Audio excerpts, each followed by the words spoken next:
Hey everybody, we are covering Diablo 4 16 tips and tricks to gear up like the pros.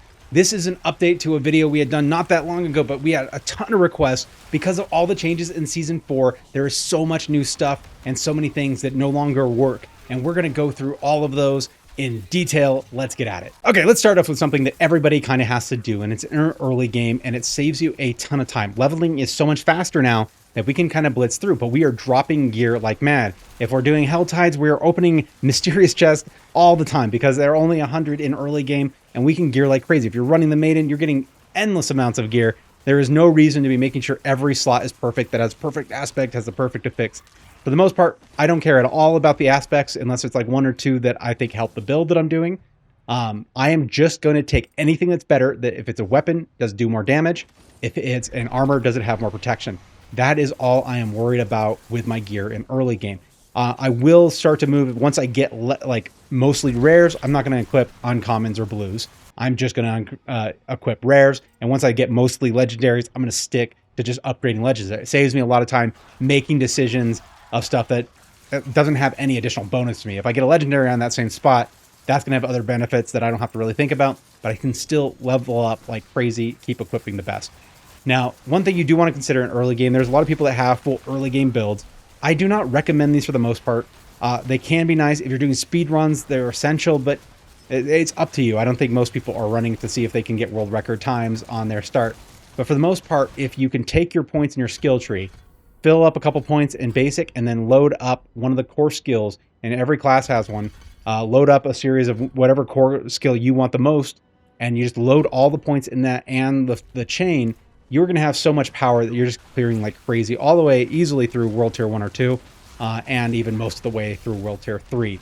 So this is all you have to really worry about, is getting one of those focused. And then if you do have aspects that help those skills, you can throw those on rings and amulets, since you're not going to have to switch those out as often because they don't affect damage and armor directly. It's indirect, and I'm not that worried about it at this point.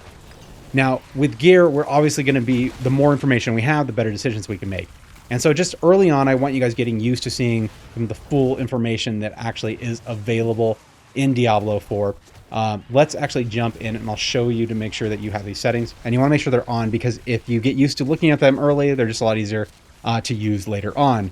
And so what I'm going to do is go into Options, Gameplay, and I'm just looking at these: Advanced Tooltip Compare and Advanced Tooltip Information. So the first, just make sure they're both checked. I'm going to go and show you first the Compare. When we're in here and we're looking at our items, as we float over things, you can see the positive changes up on things. So on the left is our equip. There's a little banner at the top, if you can see that. That's the one we have on, and this is the one we're comparing with. And as you look at the segments, I'll get back there.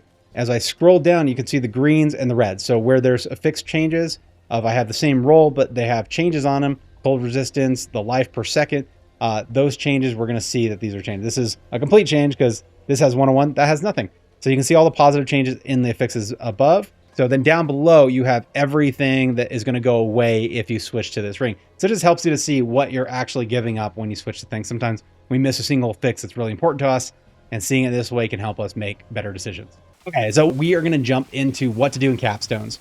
So you should have basically instructions on how to kind of keep updating your gear as you're going through early leveling. But at a certain point, you're going to have to jump and do the harder capstone to jump from World Tier 2 or 1, whichever one you started on, and then jump into World Tier 3.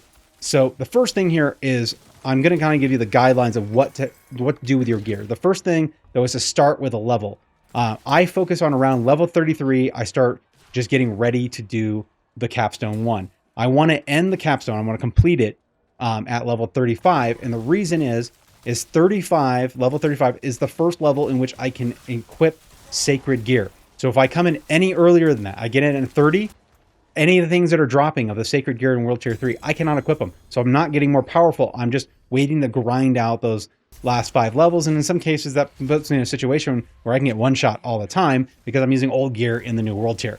So if we can start there, aim to be in the next World Tier around level 35.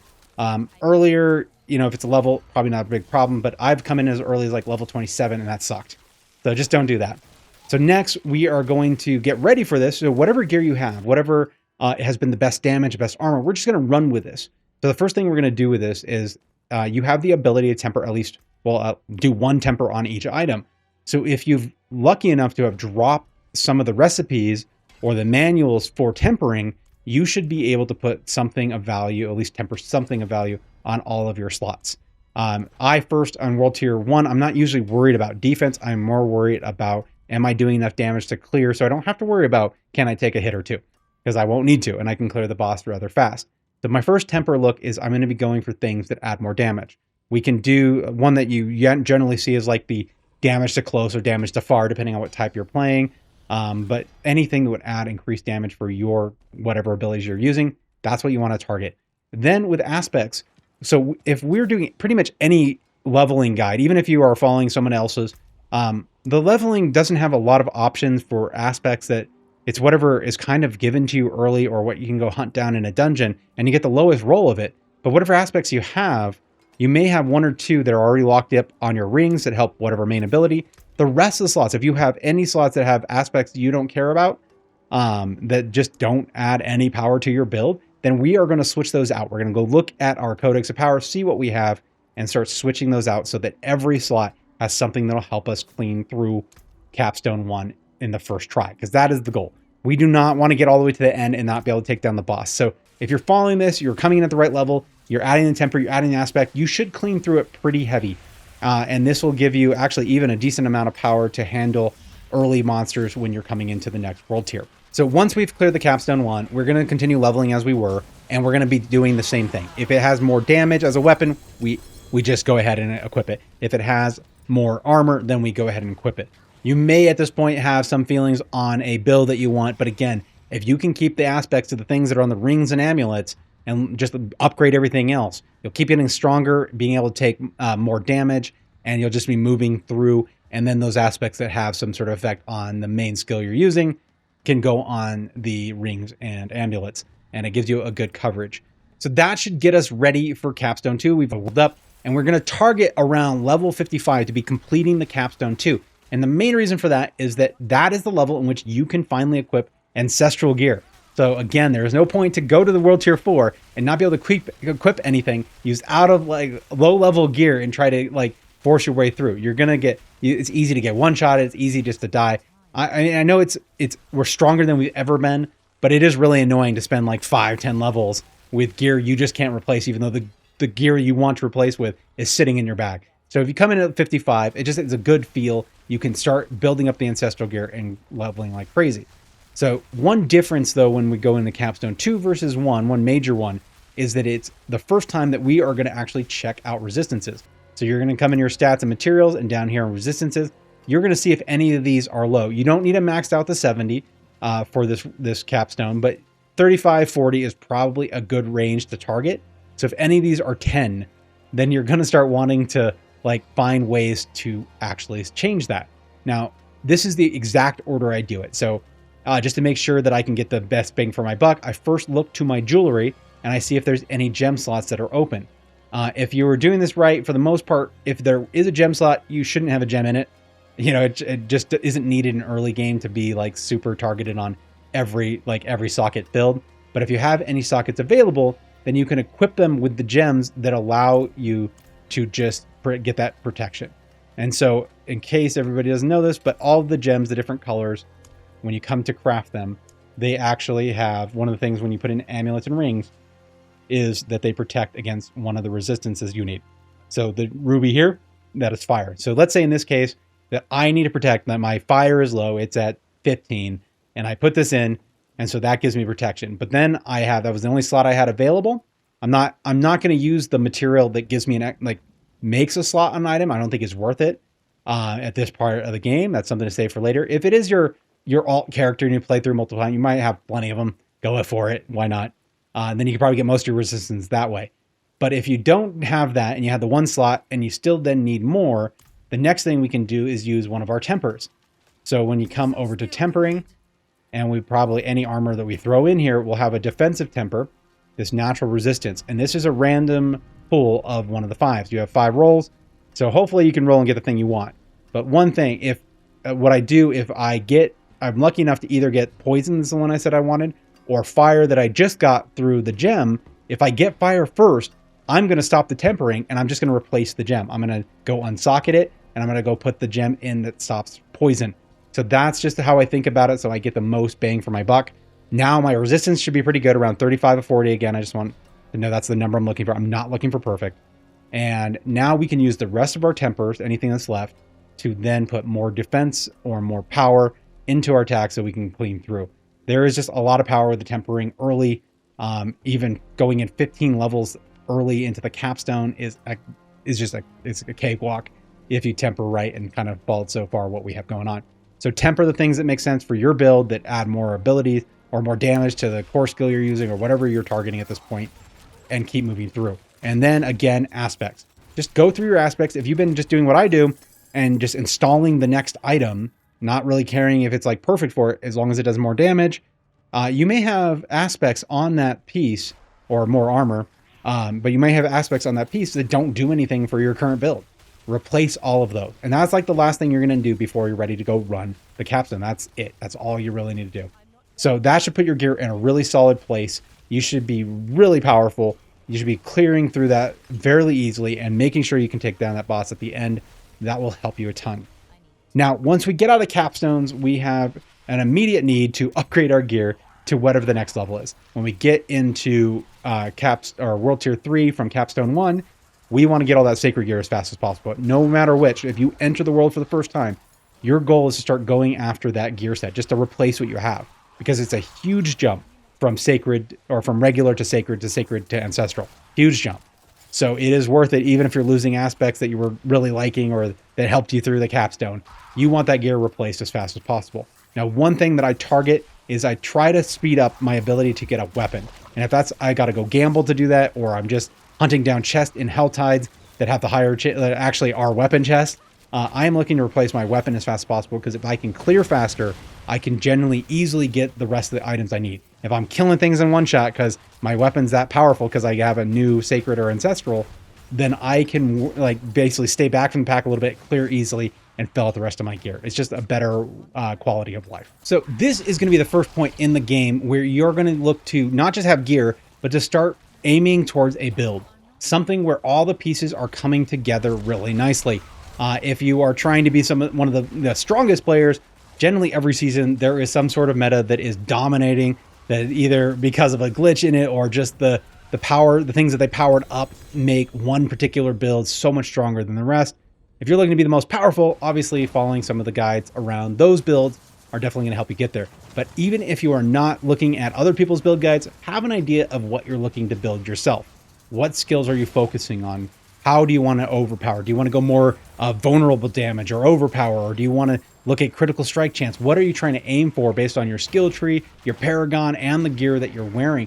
This is where it really comes in, where you start thinking about the synergies of what you're wearing. How does it affect the attacks that you're doing? How does it affect your defenses?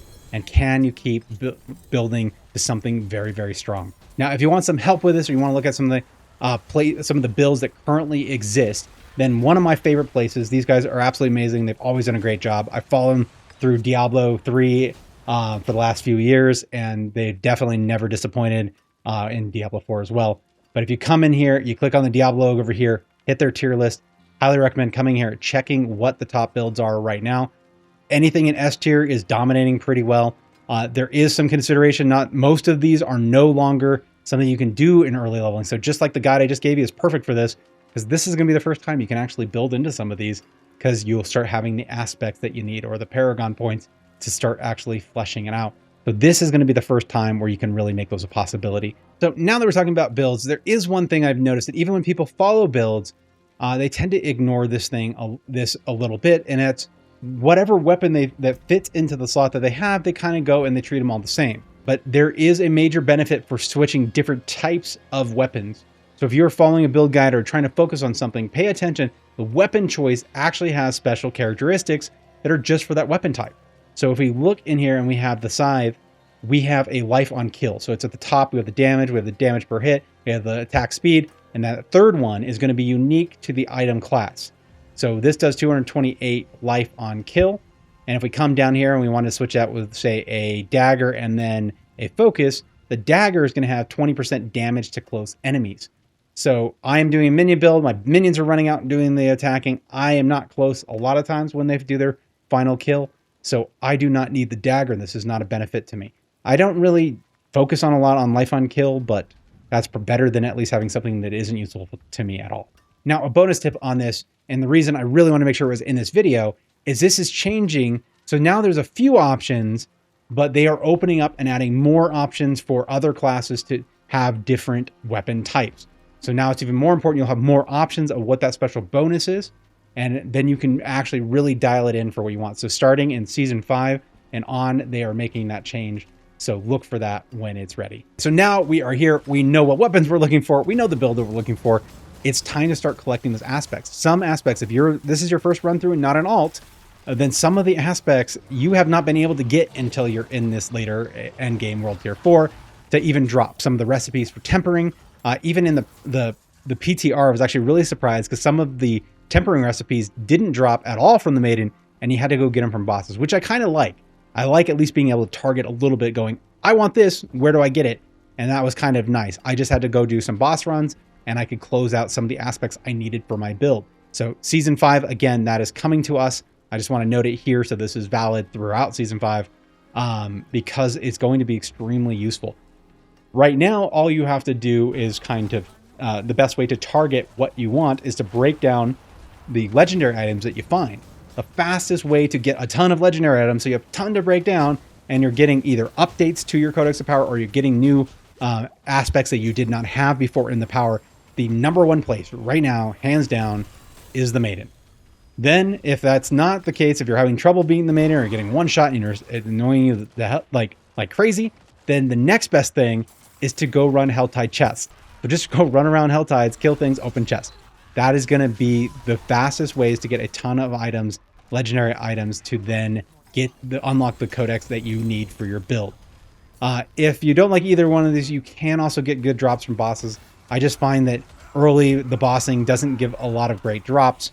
And I would actually even look at Nightmare Dungeons over bossing, honestly. So Maidens first, Helltide second, Nightmare Dungeons, and then bosses are some of the best places to get enough legendary items to start breaking down for your Codex of Power. So this brings me to the next one, and this is gambling for aspects. The reason I like gambling for the aspects to fill out my Codex of Power is that I can target them. So just to show you a really quick way to figure out like what's going on or what you want. So when you come in here to the Occultist, don't put anything in item, just click on Codex of Power. We're going to swivel this down so you can see all of them.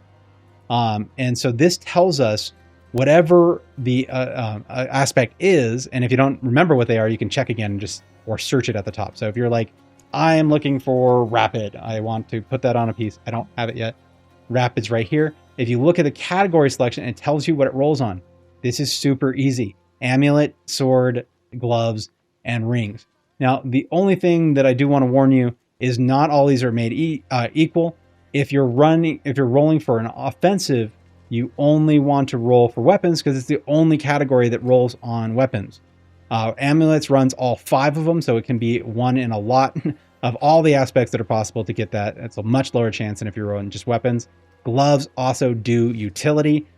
Rings also do resources. So even though it can roll offensive, you are competing with other categories of things that could possibly roll on it that you're not looking for. So just kind of have a feel for that. I can show you a really clean way so once you come in here and you get an idea of what you're looking for, you can see for all of the categories as we swivel this down, what they have. Defensive has these, offensive rolls on these, resources, so on and so forth. But to find out what rolls the least number of categories that still has the category you're seeking, what you can do is just drop the item in here, click on the Codex of Power, and I swivel that down, only offensive. So if I'm looking for offensive, this is my best chance. Now let's see if I was looking for mobility. I happen to know where mobility is, but mobility rolls on boots. And so if I swivel this down, I have the option of utility and mobility. Then this is a really good roll because I already know that the least options outside of weapons is every other one has at least 2 categories. Weapons have 1, everything else has at least 2. So if you see the thing you want and it has only 1 other category, this is a good roll for you to target it. So then we know that we're empowered with what item it rolls on. We're ready to gamble.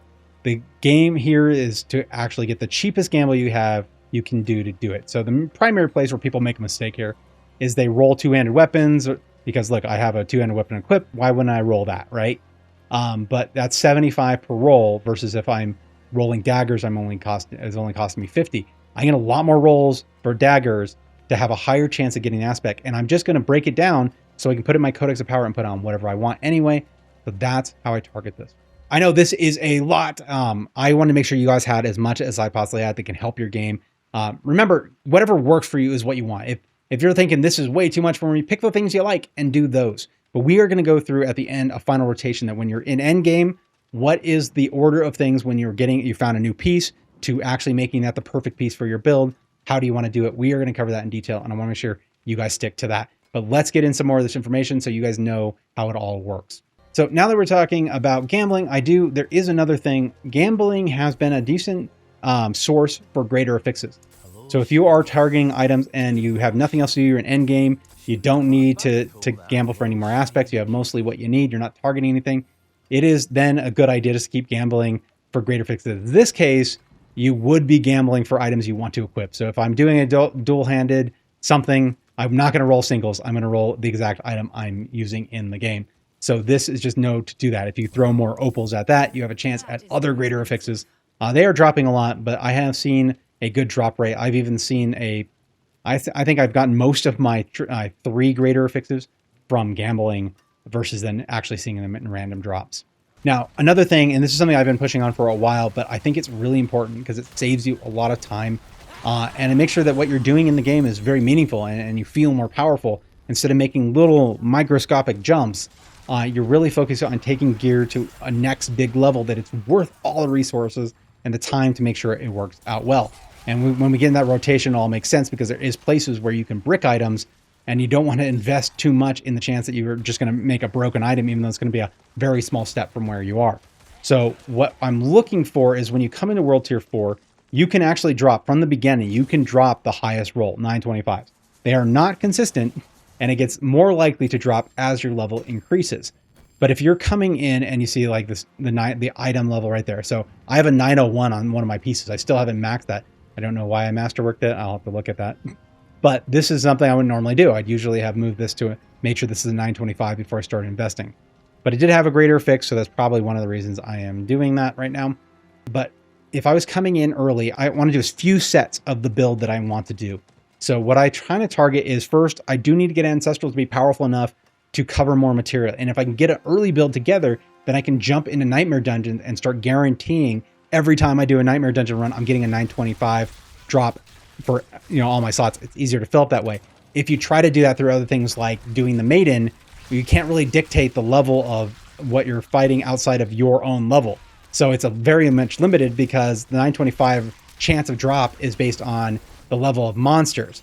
In Nightmare Dungeons, you can force that level up. As long as you can keep clearing and you can keep taking them, you can get to a level. It's about 45 plus, where they drop almost all 925 at the end of each Nightmare Dungeon, and you can gear out very, very fast for full 925. So I'm coming in, I'm trying to get about 860s. If I have 840, 820 to 860, that's probably fine. But the next thing I want to get this set good enough to be a build, and then I want to then replace all that with 925. 925 will let me start jumping, like clearing through Nightmare Dungeons and pushing later levels so I can level my glyphs faster, and then start replacing all of those 925s with greater fixes. Now, until I'm at the spot with greater fixes at 925, I am not going to be masterworking, and I'll talk to you about that in a second. So that is gear jumping. You're just going to make sure that you're not doing 820 to 840, 840, 860, 860 to 890. You don't want to make those small jumps because then you'd have to build the same build like 5 times or 6 times when I'm going to have to build it maybe 3. So another advantage we have this season we've never had before is going to be tempering to debug our build.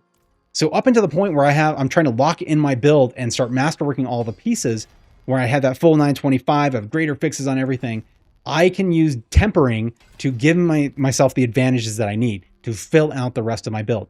I may not have all the points I need in the Paragon board to give me full resistance protection early on, but I can temper like we did in World to get through the Capstone 2. I can temper to get those full protections, make sure that I can clear and stay alive, doing a lot of the early material that lets me level up and start pushing to the end of to the very end of the game. So this is just a really great thing. Whatever's weak in your build, you can find tempers that will help you find an advantage outside of it. So if you are having trouble, like, let's say, clearing, then finding things that do more damage. If you're having trouble with having enough armor because you don't have that full 85% armor resistance, I'll show you that really quick just so you guys see it. When you float over armor, I just want everybody to know this. A lot of people did not that I've talked to, so it's pretty crazy. But when you float over armor, if it says reduce physical damage taken from enemies of equal level by 85%, that is the max that can be. You can't, I get any more points, I can't do anything. And it even tells me I have 9,645 armor, but it says the cap was 9,230. So everything above that is just not helping me. It's still that 85%. But this is how you know you're maxed out, is that you have that 85%. So using the tempers to add more armor, add more life, make the resistances work is all just a really good thing to do that you couldn't do before. It does give you a lot more micro control. Now, at the end game build, for the most part, you should get a lot of your resistances from your Paragon board or the gems that you use in your rings and your sockets. You may not have to force those as tempers, so you can use the tempers to make your build more powerful, dial into the things that matter most in that build. So this brings me to that once your tempering is no longer for debugging and you're really trying to focus, you can start to focus your build a significant amount by targeting things that matter most for the build. So if I look at here, I just want to show you this. I am targeting golem damage like crazy in this build. That is my major boss killer. That is the thing that runs through and just kills giant mobs of people as I bring them together and decrepify them. I am sending in the golem to just obliterate them. So I have golem damage here. I have golem damage on my ring. Wherever I can get it through the tempers, I'm using that to really focus. Additionally, I am focusing on critical strike chance or damage because I also want to start triggering that for my golem. So the huge damage that I'm pushing on them is now being expanded massively, and if it hits a crit, it just obliterates thing. It does tons of damage on bosses. So that kind of focus versus having like things into vulnerable and overpower, and like a little bit of everything everywhere can start to thin it out. Or I have a little bit, one increase in golems, but I also have the shadow mages. If you start to really think about your build, what is your primary damage creator, and start to dial that in, that will matter a lot.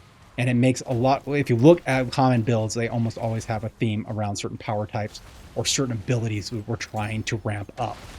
So now when I'm trying to do these final pieces, like when I'm just trying to upgrade something, I don't want to be stuck with something that bricked and I can't really do it, or it's like partially built and it doesn't work. So I actually collect multiple greater fixes of an item. So let's say I already have a 925 on my main item, and then I collected a bunch of greater fixes. Unless they're perfect greater fixes, like this is amazing, I'm just going to keep saving them up until I have a bunch. I am going to check them to see if they have at least 2 affixes out of the 3 that I would want on my piece, and that one of those ones that I want is the greater fix. If it's not worth it to me, I'll just break that down or sell it.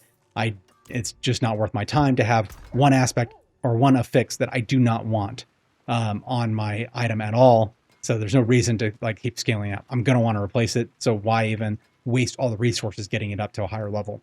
So then what I can do is that all at once I can go into my bag. I can see, hey, I pulled out like 5 possibilities when I was just grinding and looking for greater fixes. I can load those all up in my bag and kind of rank over which one I want to have first. Then when I start doing the end game rotation of how to get your gear perfect, if at any point it bricks, then I can just go to the next one. I do not have to worry about it and then being stuck in this like kind of limbo period. So that brings me to the thing I think everybody should really know. And this is saved me a ton of time and a ton of pain.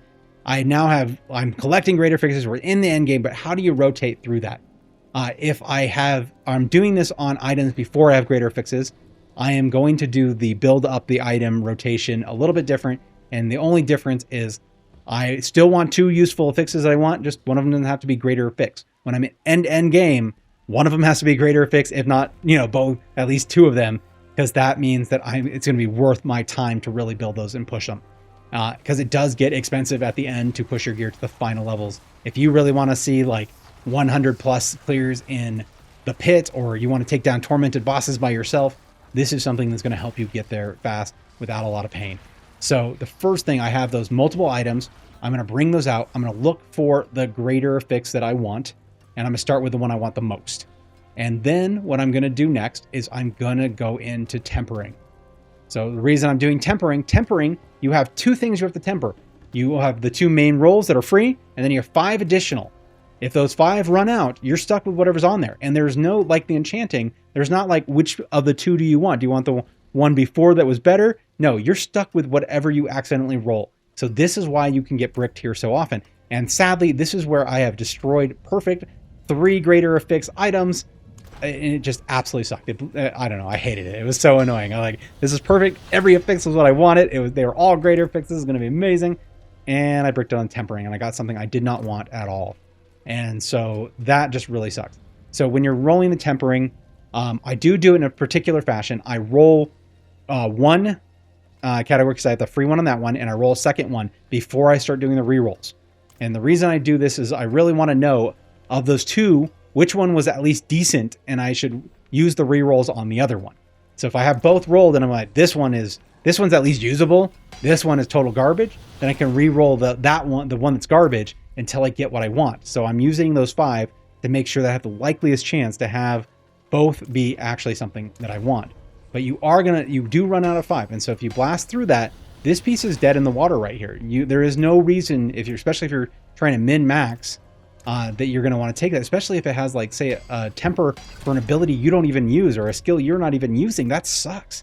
And so this is a good place to stop. But luckily, we've been collecting greater affixes in our bag, in our stash, so we can just grab the next one and start this process again. And now we're going to go back to tempering. Let's say it works out. We have 2 tempers. Great. They're amazing. Now we're going to look at enchanting. Enchanting to me is the next place where you can get stalled.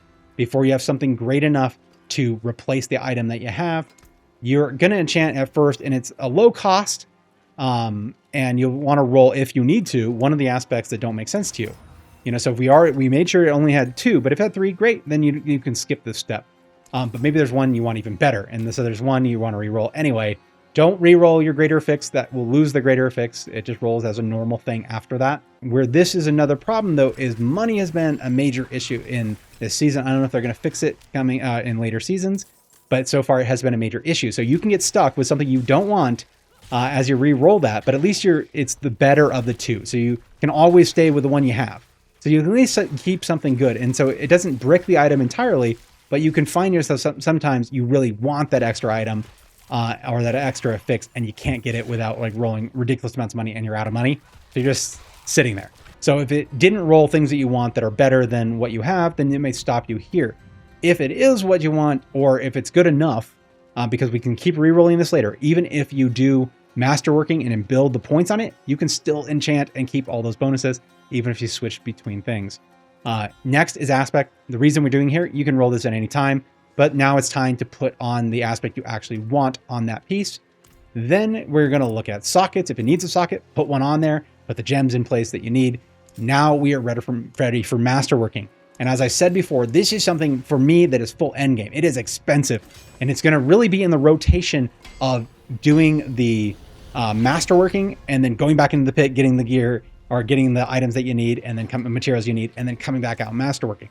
If you do this loop right early on, you actually have a major way of clearing through the pit and just feeling like it's smooth as you're getting stronger and stronger. Early on in the pit, most people can clear the first 10 to 20 levels pretty easily. If you're doing this masterworking in the meantime with the resources that you're getting, then you're just getting a little bit more powerful, and not a little bit, actually, it's a decent jump in some of these. Now, one strategy on this is kind of a bonus thing that I want you guys to all think is your masterworking. One of the best things I have done is focusing on getting my best item. So the thing that has maybe 2 greater affixes, I know I'm keeping, it's perfect, all the affixes are great. I want to start with that one first, my best piece, because that's the one least likely to trade out during this process. It may be one I'm keeping forever. And then I'm going to go in and I'm going to basically put all my masterworking into that one until I get to the first level 4. So once I get to 4, I'm going to get that bonus 25% increase on one of the random stats, which includes my tempers, which can be nuts depending on how you put your build together so far. So again, you just kind of focus 1 through 4. I don't keep pushing to even if I'm getting materials to do the next 4 for that one, I stop. I go through and do all of them at 4. And that gives me a massive amount of power, and I get that jump for all of them at the percentage for each level across all mine, and then that final 25% for one. It just stacks up majorly, and it gets easier and easier to push. I kept pushing and getting those extra 3 levels from basically level 1 to level 60 without a lot of problems, and it was awesome. After that, the bosses started becoming really crazy, and those were flipping. I was clearing it with no problem, plenty of time, and the boss was just one-shotting me all the time. But it was crazy to be able to continually go up and move that easily up that ramp. Then I'm in a place high enough level that I can easily get more of the next level material instead of just running a ton of runs to get a small incremental change. Now, you probably do know if you're masterworking a lot, you can always down gear like items you get. So if you keep pushing and you get the next level material, it's easy to turn that into lower level material. And that's what I will do. I'll try to push as high as I can because breaking those down into the lower material is a way more valuable strategy. Just one more time, because I think it's really big when we're doing gear and we want to start with a greater fix. We want to then do temper. We want to do enchanting. Then we aspect, then we socket, and then it's ready for masterworking. If you do this order, it'll save you a lot of time and you're not just repeating the activity over and over again to replace it with something with a little bit more strength to it. This will help you a ton. Now, if you're using these strategies and you want to see how we used it with leveling, make sure you catch out this video where we do 16 tips and tricks on how to level crazy fast. If you are more endgame and you're just looking for some more advanced strategies, check out my favorite OP endgame strategies here.